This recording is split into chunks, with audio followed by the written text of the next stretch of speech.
are the biggest gaming leaks and news you've probably missed this week.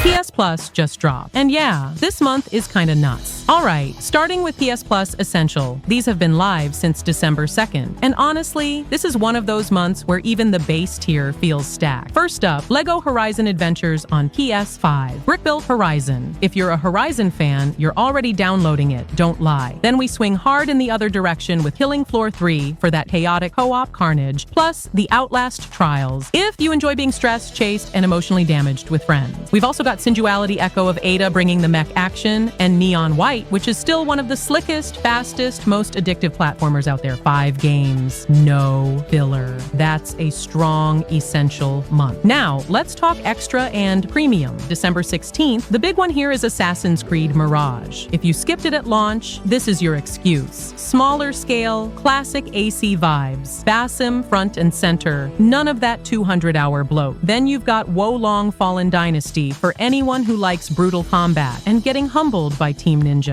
every 5 minutes. Grand Blue Fantasy Relink joins the lineup too, and that game is straight up gorgeous. Planet Coaster 2 is here if you want to lose your entire weekend building parks, and Cat Quest 3 because sometimes you just want to chill and play something charming without sweating. And let's not forget Skate Story, which quietly dropped earlier this month as a day one ad and is still one of the most stylish, weird in a good way games on the service. All I'm saying is, if your backlog wasn't already out of control, yeah, good luck now. Which one are you downloading first? My eternal gratitude for liberty. I never. All right, let's actually talk about this, because I keep seeing this comment pop up. I don't like how samurai are represented in Ghost of Yotei. And every time I see that, I think, okay, but which samurai are you talking about? The real ones or the movie poster ones? Short answer, the game isn't wrong. Long answer, pull up a chair, because history is way messier than the version we all grew up with. See, most people have this image in their head of the samurai. Calm, stoic, perfect posture, honor above everything. The kind of guy who would rather dramatically fall on his sword than break a rule. And yeah, that version looks cool. It also mostly didn't exist like that in day-to-day reality. Real samurai were soldiers. Full stop. They worked for whoever controlled land, power, or money. Loyalty mattered, sure, but it was practical loyalty, not cinematic loyalty. If sticking with your lord meant your family got wiped out, your land got taken, or your status vanished, guess what? A lot of samurai switched sides quietly. No speeches, no slow motion deaths, just survival. And this is where Bushido always gets misunderstood. People talk about Bushido like it was this ancient, ironclad rulebook every samurai followed religiously. It wasn't. A huge chunk of what we now call Bushido was written way later, especially during the Edo period. That's a time when Japan was mostly at peace. Samurai weren't constantly fighting wars anymore, so the class needed an identity, something philosophical, something clean, something respectable. So the honor, discipline, self-sacrifice thing, that was the ideal, not always the reality. On actual battlefields, honor was flexible, very flexible. Samurai used ambushes, night attacks, deception, overwhelming numbers. They stabbed people in the back. They burned villages. They absolutely did not line up politely and ask for fair duels. Winning was the goal. Staying alive was the goal. Protecting land and status was the goal. And that's where games like Ghost of Yotei actually get interesting. Because when the game shows samurai making ugly choices, bending rules, acting human, that's not disrespecting history. That's removing the myth filter. It's showing them as people operating inside chaos, fear, politics, and survival, not as walking honor statues. Now, were there samurai who genuinely believed in those ideals? Yes, 100%. They existed. Some lived by that code as best they could. Some chose death over compromise. But they weren't the default. They weren't the standard across every era, clan, or battlefield. What we're reacting to today isn't history being wrong. It's history clashing with pop culture expectations. Movies, anime, nationalist storytelling, and modern romanticizing cleaned the samurai up, made them simpler, made them noble, made them easier to idolize. Real history doesn't do that. Real Real history is uncomfortable. It's contradictory. It's people making hard calls with bad options. So, if Ghost of Yotei feels rougher, less honorable, more morally gray, that's not a flaw. That's the point. Samurai weren't myths. They were humans. And humans are messy. In Japan, samurai aren't viewed as mythical superheroes or flawless moral icons. They're taught as a historical class. Important, yes. Influential, absolutely. But also deeply political, often brutal, and very human. From a young age, Japanese students learn that samurai were agents of power. They enforced authority, they collected taxes, they crushed rebellions, they fought wars that were messy and opportunistic. This isn't hidden or softened. It's just history. There's also a very strong awareness that the honorable samurai image was shaped later. A lot of that idealized Bushido narrative took form during peaceful eras and was pushed even harder in the modern period to build national identity. In Japan, that's not a conspiracy theory. It's mainstream understanding. That's why you'll see Japanese media constantly tearing the samurai myth apart. Films show them as broken, aging, corrupt, desperate. Dramas show them trapped by class systems and bad choices. Manga shows them selfish, funny, violent, tragic, sometimes pathetic. None of that is seen as disrespectful. It's honest. Another key thing people outside Japan miss is this: respect does not mean glorification. Japanese culture is very comfortable holding two truths at once. You can respect the role samurai played in shaping Japan, while also acknowledging they caused suffering, upheld inequality, and benefited from violence. There's no need to turn them into saints to appreciate history. It's the same thing the Middle Ages did with knights. We remember knights as noble, chivalrous, God-fearing heroes in shining armor, protectors of the weak, defenders of justice. Sounds great. Also, mostly bullshit. Real knights were feudal enforcers. They collected taxes, crushed revolts, burned villages, and fought because land, power, and titles were on the line. Chivalry wasn't some universal moral code everyone followed. It was a literary and religious ideal written by people who wanted violent men to behave better, or at least look better on paper. And just like Bushido, chivalry was polished after the bloodiest periods. Once things calmed down, people started romanticizing the past, turning brutal warriors into moral symbols, because it's easier to celebrate legends than confront how ugly those systems actually were. Hollywood does the same thing to both. Knights become medieval superheroes. Samurai become spiritual warriors. Different armor, same fantasy. Both were elite classes enforcing hierarchy. Both benefited from inequality. Both were violent because the system demanded it. And later generations turned them into godlike figures to justify power, tradition, and national identity.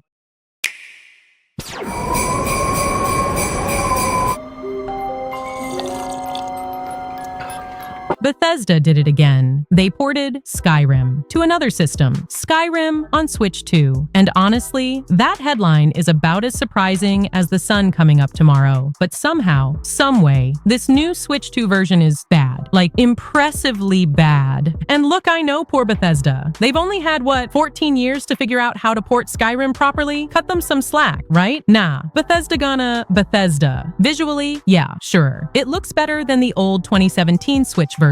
Models, textures, all that anniversary edition stuff. But the moment you actually play it, it falls apart. Locked at 30 frames per second in 2025, Skyrim runs at 60 basically everywhere else now. Even Cyberpunk is hitting 40 on Switch 2, and that game came out like a decade after Skyrim. Let that sink in. And then there's the input lag, heavy input lag, especially in handheld mode. People are literally timing how long it takes for the character to react after you touch the stick, and it's wild. Like, how is this even a thing anymore? Oh, and the file size, 53 gigs on Switch 2. Skyrim Special Edition on PC is like 12 gigs. Anniversary on PC is around 25. Xbox Series X is 32. What is happening here? Did they accidentally pack the Switch 1 version in there too? Or just shove a truckload of mods into it and call it a day? Honestly, that sounds very Bethesda. Will they patch it? Probably. They always do, eventually. But right now, the advice is simple. Maybe don't buy Skyrim again. Let's pivot, because Bethesda news wasn't the only mess this week. Rockstar. Yeah,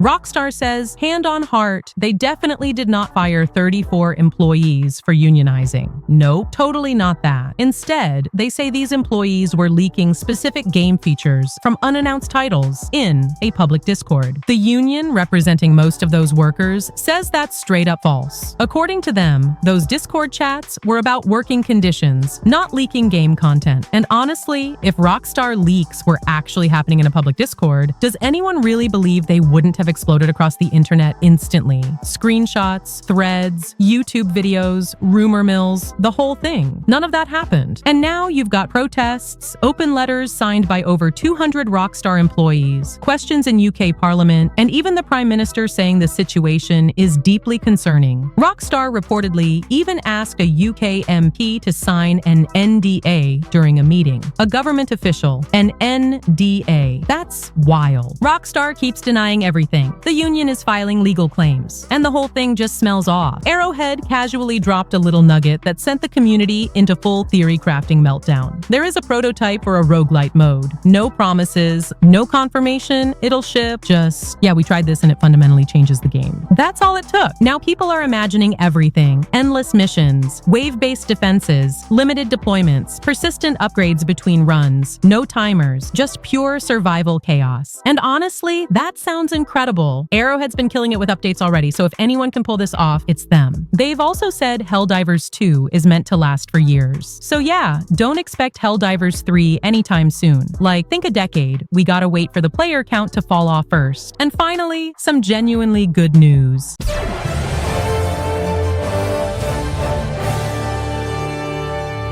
The slow, very awkward death of $70 and $80 games. And yeah, I've been saying this for over a year now, loudly, repeatedly, probably annoying some people, but the data is here now, and it's backing me up. These games are too expensive, full stop, and people just aren't buying them like they used to. Here's the reality. The best-selling games of the past 2 years are not these bloated $80 blockbusters. They're AA games, 40 to 50 bucks, sometimes even less. And before anyone says, that's just vibes, no, we've got raw numbers now. If you bought a game on Steam in the last 18 months, odds are you paid $20 or less, not on sale once. I mean on average. And what's wild is that people have been paying less since 2023 than they were paying back in 2020. These numbers come from Simon Carless over at Game Discover Co., who actually tracks this stuff instead of yelling on Twitter. He looked at the top 50 new games every month on Steam, ranked by copies sold, not what's listed.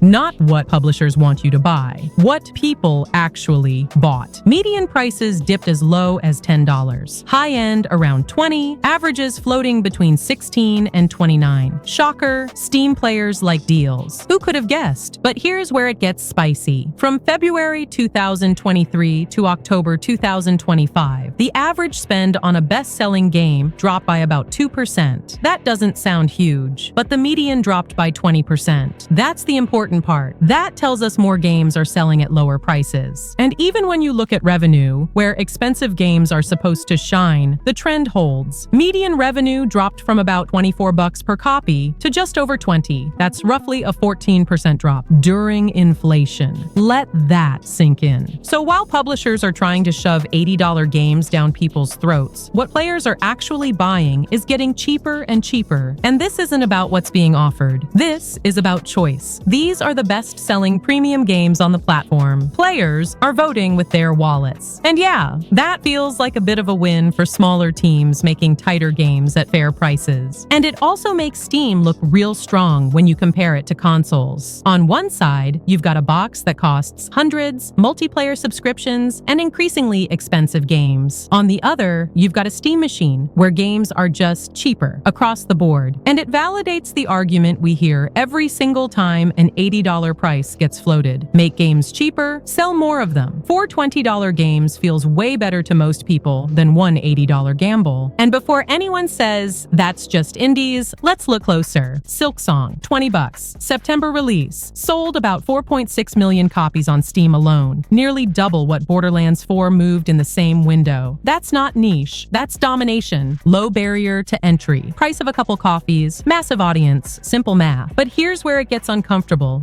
Most people don't actually buy that many games. Circana surveyed around 2,500 US players. About a third buy one game a year or less. 63% buy fewer than 2 games a year. That's insane if you live in enthusiast gamer bubble land like we do. But think about it. A lot of people buy one sports game, or one shooter, or one big release, and that's it. That's the majority. Now, the heavy buyers do exist. About 22% buy a game every 3 months, 4 games a year. Valve's own data backs this up. Average Steam user played 4 games in 2023 and 2024. Another 10% buy monthly. But here's the kicker. If you bought Silksong and another game in the same month, congratulations. You're in the top 4% of the market. 4%. And this explains so much. Why indies avoid releasing near Silksong. Why everyone runs from GTA 6. Because you're not competing for gamers. You're competing for that tiny slice of people who buy multiple games in a short window. And there's another layer to this mess. These charts don't separate new games from old games on sale. If someone buys a 6-month-old game for cheap, they're probably not buying a brand new one that month. So prices are dropping, but total purchases aren't going up. So then why does it feel like companies are asking us for more money than ever? Because when Nintendo, Sony, or Microsoft ask for $70 or $80, they're not talking to you. They're talking to people with disposable income who buy regardless. Premium demand, inflexible demand. That's why collector's editions exist. That's why marketing targets whales. And here's the problem. That group is shrinking. As of this year, the top 10% of earners account for 50% of US retail spending. Meanwhile, game spending is down. The 18 to 25 age group is spending nearly 25% less on games. Overall, spending is down a few percent. Sounds fine, right? Rough economy, games holding steady, except it's not steady. Subscriptions are propping it up. Game Pass, PS Plus, all that. And that money is coming from people looking for value, not people buying premium games at launch. That's the tension everyone feels. Big publishers are selling games most people can't afford anymore, but they're still talking to the audience like nothing changed. The market moved, the messaging didn't, and people feel ignored because frankly, they are. Meanwhile, indie devs are racing prices downward just to survive. They can't risk backlash. They can't risk comparisons to a $20 juggernaut, so they scope smaller, safer, tighter. That's not all bad. The indie scene is thriving, but it does mean some traditional big games become harder to justify, harder to fund, harder to make. So yeah, this isn't doom posting. It's reality.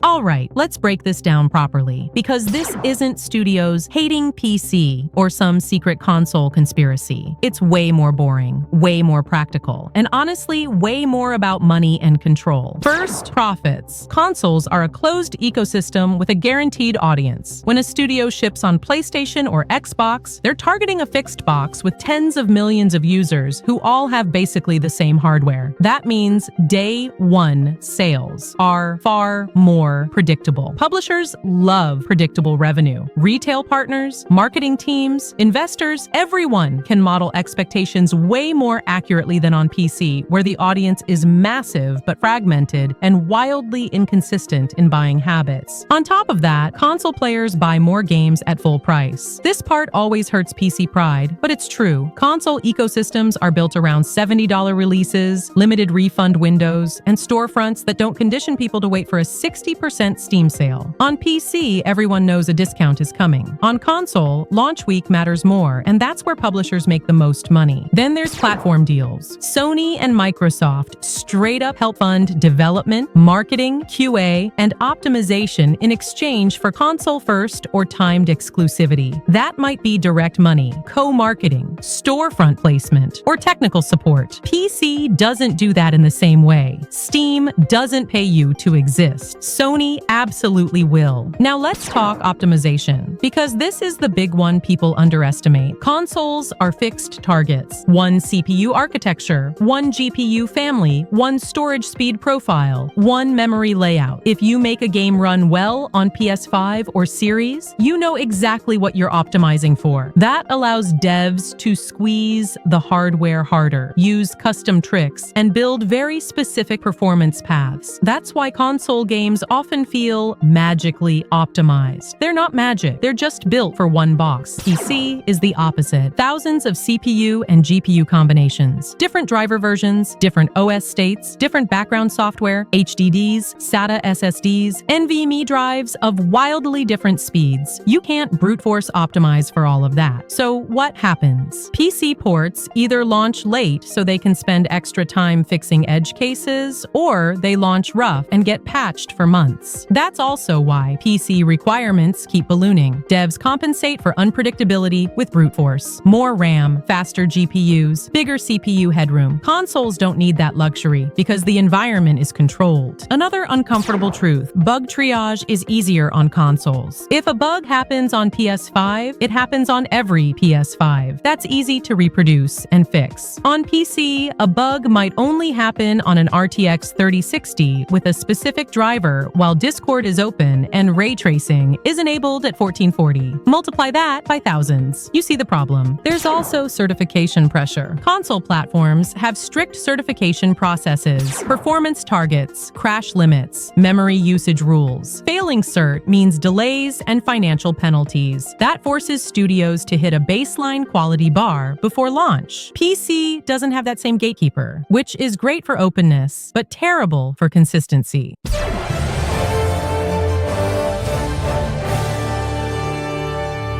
All right, next topic, and this one is messy in the most Hollywood way possible. So first, Netflix drops a bomb. They announced this exclusive deal where they're basically lining up to buy Warner Brothers. And almost immediately, Netflix starts doing damage control. Long statements. Pinky promises. We're not changing much. Yeah, okay. Everyone instantly expects price hikes, content shakeups, the usual Netflix stuff. Even James Gunn jumps in, talking about the future of DC from inside the machine itself. And then, plot twist. A few days later, Paramount, Skydance, and the Ellisons kick the door in. David Ellison, yes, that Ellison, Larry Ellison's son, Oracle money, TikTok buying money, that guy. They say, actually, no, we want Warner Brothers more, and we're willing to pay way more. Netflix offered around $83 billion. Paramount comes in swinging with roughly $108 billion. And not just that. Netflix only wants the streaming side and the studios like HBO and DC.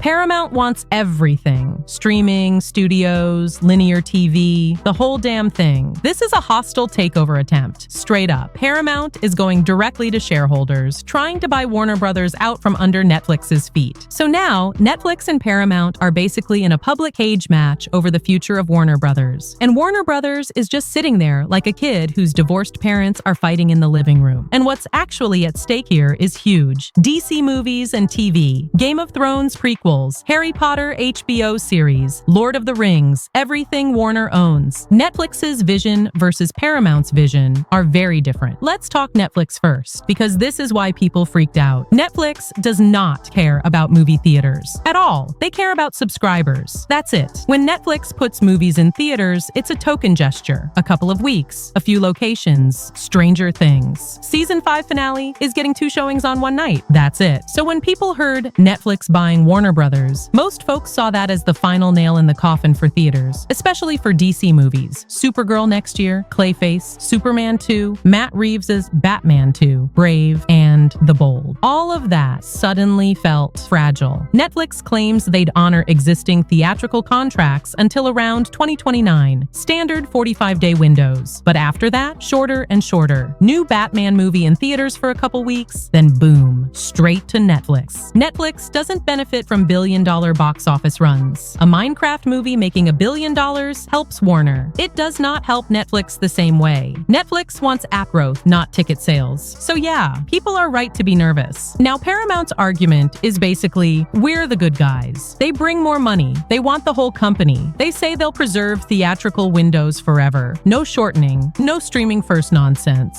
Sounds great on paper, but here's where it gets complicated. Paramount's bid is backed by a ton of Saudi money, and most people believe the Saudis would end up with major influence, if not outright control, over the combined company. And let's be real, they would have very different ideas about DC, Game of Thrones, Harry Potter, all of it. James Gunn is the biggest question mark here. Netflix says they wouldn't touch leadership. Gunn and Peter Safran just got renewed through 2027. Same DC plan, same risks, same weird choices. Creature Commandos, Supergirl, Clayface without Batman. All that stays. Under Paramount, Gunn probably stays, but the pressure ramps up hard. Fewer risks, bigger A-list characters, faster, safer. Guardians of the Galaxy never gets made in that environment. Creature Commandos never happens. Clayface, solo movie? Forget it. They'd likely force one Batman. Either canonize Pattinson into the DCU or kill Reeves' Batman entirely. Push Wonder Woman, Flash, Aquaman immediately. Smaller characters become sidekicks only. So yeah, Paramount sounds pro-theater, but creatively, way tighter leash. And here's another reason Warner probably prefers Netflix. Netflix keeps David Zaslav, Paramount fires him, or forces him out. That alone explains a lot. Now, what happens next? Chaos. Lawyers, regulators, government involvement, antitrust noise, political pressure. This drags on for years. Realistically, nothing changes until like 2031 or 2032. That means for the next 5 to 7 years, everything stays the same. HBO Max still exists, DC movies still hit theaters, Supergirl releases next summer, Clayface after that, Batman 2, Superman 2, all unchanged. What we'll see short term is just rich companies posturing, flexing, issuing statements, having a big corporate chest-thumping contest. So don't panic. Next Game of Thrones prequel, Night of the Seven Kingdoms, still drops in January. New Supergirl trailer later this week, business as usual.